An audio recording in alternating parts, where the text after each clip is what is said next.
আবহাওয়া এবং মাটির গুণগত কারণে সাতক্ষীরার আম দেশের অন্য এলাকার চাইতে আগেভাগে পেকে থাকে।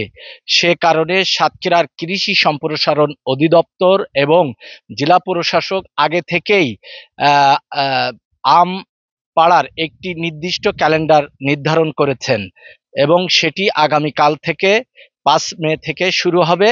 এবং প্রথমেই আগামীকাল গাছ থেকে এই বড় বড় যে গোবিন্দভোগ আম দেখতে পাচ্ছেন এবং গোপালভোগ আম গাছ থেকে ছাড়িয়ে সেটি বাজারজাতকরণ করা হবে। আমরা এখন এসেছি সাতক্ষীরার পারকুকরালি একটি আম বাগানে।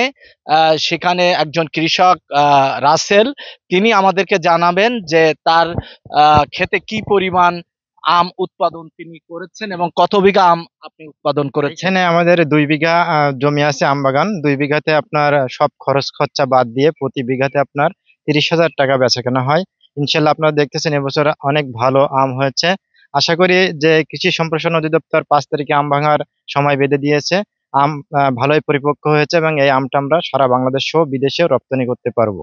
এতক্ষণ রাসেল জানাচ্ছিলেন যে তিনি বললেন যে আহ, সাতক্ষীরার উনি পারকুকরালিতে 2 বিঘা আম উৎপাদন করেছেন এবং তার বিঘা প্রতি 30,000 টাকা করে 30,000 টাকা করে খরচ হয়েছে।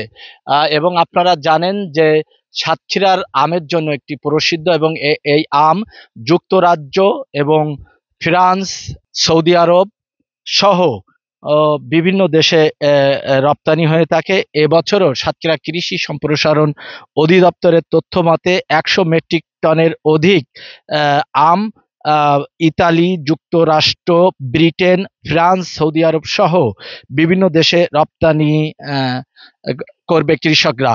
এছাড়া সাতক্ষীরার এবছর 4,135 হেক্টর জমিতে আমের আবাদ হয়েছে, যার উৎপাদনের লক্ষ্যমাত্রা নির্ধারণ করেছেন কৃষি সম্প্রসারণ অধিদপ্তর 68 থেকে 70,000 মেট্রিক টন, যেটি 600 কোটি টাকার অধিক বিক্রি হবে বলে আমাদেরকে জানিয়েছেন। এছাড়া গত বছর 48 থেকে 50,000 মেট্রিক টন আম উৎপাদন হয়েছিল। সে তুলনায় এবছর আমের আবাদ সাতক্ষীরাতে ভালো হয়েছে। কৃষকরা বলছে যে যদি কোনো প্রাকৃতিক দুর্যোগ, ঝড় ঝাপটা বা শিলাবৃষ্টি না হয় তাহলে কিন্তু এবার কৃষকরা ভালো আহ, দাম পাবেন। এবং আপনারা জানেন যে সাতক্ষীরা থেকে কৃষি সম্প্রসারণ অধিদপ্তর এবং জেলা প্রশাসকের আয়োজনে যে আমের বিভিন্ন প্রকারভেদে যে ক্যালেন্ডার নির্ধারণ করেছেন তার ভিতরে 5 মে আগামীকাল গোবিন্দভোগ এবং গোপালভোগ আম গাছ থেকে ছাড়িয়ে সেটি বাজারজাত করা হবে। এছাড়া 20 মে হিমসাগর এবং 27 মে আমের রাজা ল্যাংড়া এবং 5 জুন আম্রপালি সহ দেশি বিভিন্ন প্রজাতির আম গাছ থেকে ছাড়িয়ে কৃষকরা বাজারজাত করবেন। আমি এখন সেই পারকুকরালির রাসেল আমাদেরকে দেখাবেন। আপনি দেখান তো গাছ থেকে একটি পাকা আম।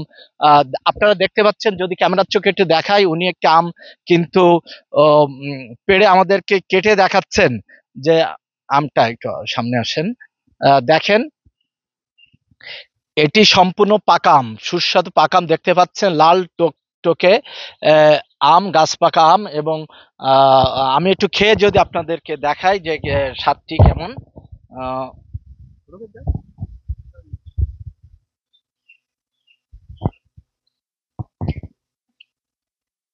একদম প্রাকৃতিক উপায়ে গাছ থেকে আমটি পাড়া হয়েছে এবং অত্যন্ত সুস্বাদু।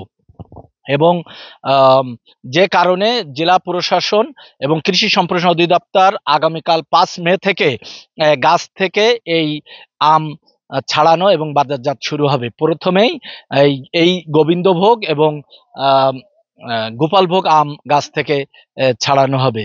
এবছর সাতক্ষীরা থেকে প্রায় 600 কোটি টাকার মতন আম উৎপাদন হয়েছে বলে আমাদেরকে জানিয়েছেন কৃষি সম্প্রসারণ অধিদপ্তর। সাতক্ষীরার পার্ককুকরালির আমবাগান থেকে মনিরুল ইসলাম মনি, বাংলাদেশ প্রতিদিন, সাতক্ষীরা।